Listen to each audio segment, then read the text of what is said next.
He's so blatantly stupid. He's a punk, he's a dog, he's a pig, he's a con, a bullshit artist, a mutt who doesn't know what he's talking about, doesn't do his homework, doesn't care, thinks he's gaming society, doesn't pay his taxes. Became president. He could have done good things. Instead, he had to do it all wrong. One sentence from De Niro, and the world took sides. But this isn't just about De Niro, Trump, or Leavitt. It's proof that politics today isn't debated. It's performed. This isn't about defending or attacking De Niro, Leavitt, or Trump. It's about understanding why interactions like these dominate headlines, fuel polarization, and reflect a deeper change in how we engage with politics.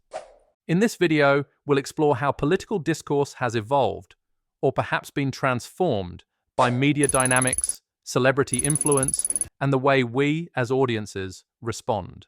Today, we don't consume politics through debates or policies, we consume personalities. This phenomenon raises a critical question. Are we engaging with political realities, or are we simply reacting to performances staged across news outlets and social media platforms? In this landscape, figures like De Niro, Leavitt, and Trump become symbols, not merely for their individual stances, but for a larger shift in how political messages are crafted, delivered, and received.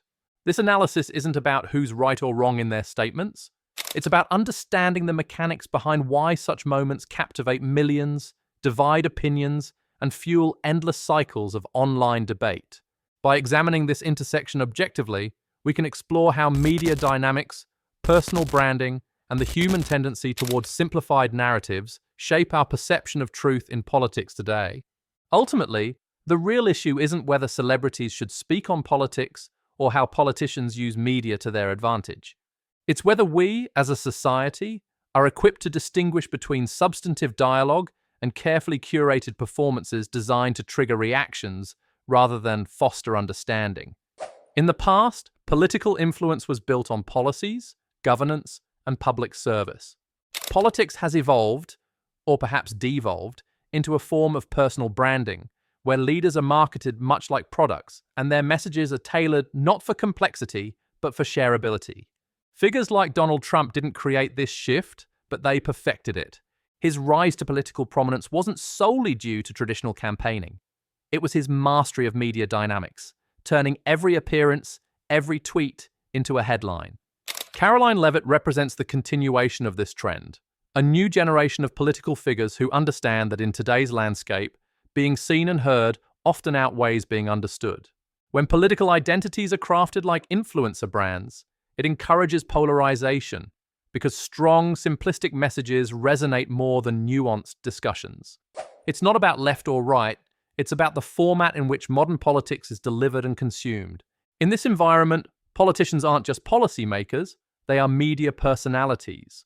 Their success often depends less on legislative achievements and more on their ability to command attention in a crowded digital space. I'm going to say one thing, Trump. Figures like Robert De Niro represent a long-standing tradition of artists using their platforms to address social and political issues. But as the lines between public advocacy and political polarization blur, it raises an important question. What is the true role of celebrities in shaping political discourse today?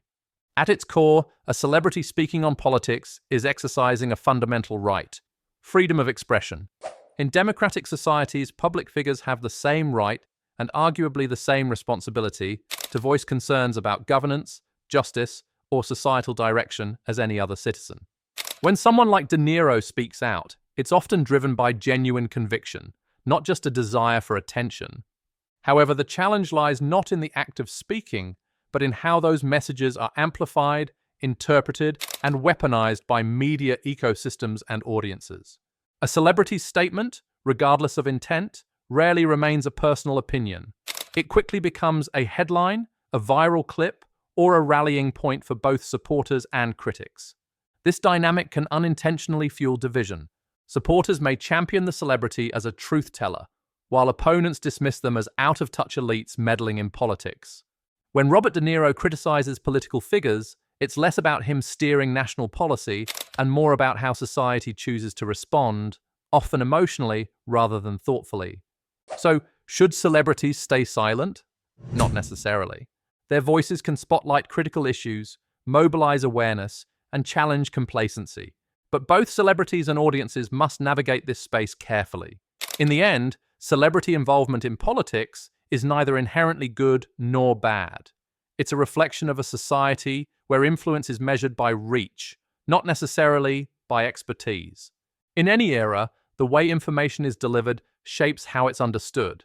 Traditional media, social platforms, and algorithm-driven content have transformed political discourse into a fast-paced, reaction-based cycle, where every statement, especially from high-profile figures, is amplified, repackaged, and often stripped of its original context.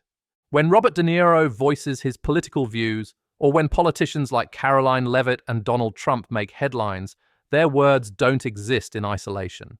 They enter a media ecosystem designed not for reflection, but for engagement. And engagement thrives on emotion, conflict, and simplicity. Social media algorithms prioritize content that provokes strong reactions. Whether it's outrage, agreement, or mockery, the goal is to keep audiences clicking, sharing, and commenting. As a result, nuanced discussions get buried beneath viral soundbites and polarizing headlines. Instead of fostering open debate, social media often deepens divides, making it harder for people to engage with opposing viewpoints without hostility. It's important to note that neither celebrities nor politicians control this cycle. They are participants in a system that rewards visibility over depth. But understanding this mechanism is crucial. When a comment from De Niro trends worldwide, the focus shifts from why he spoke out to how people feel about what he said. The conversation becomes less about the issues at hand and more about choosing sides. This isn't just a problem for political discourse. It affects how societies process all forms of information. The speed at which narratives are formed leaves little room for critical thinking. People are encouraged to react instantly, often emotionally, without context or deeper understanding. In such a climate, polarization isn't just likely, it's inevitable. Public figures become symbols, and their words are weaponized in cultural battles far beyond their original intent. What starts as a statement of concern or conviction quickly turns into fuel for division, replayed endlessly across news cycles and social feeds. It's easy to point fingers at social media algorithms or sensationalist headlines for the state of modern political discourse, but the deeper truth is more human and far more complex. At the core, human psychology favors clarity over complexity. Faced with overwhelming amounts of information, our brains instinctively seek shortcuts. Clear heroes and villains, simple solutions to difficult problems, and messages that confirm what we already believe. This cognitive tendency, known as confirmation bias, makes us more likely to engage with content that feels familiar and validating, even if it lacks depth.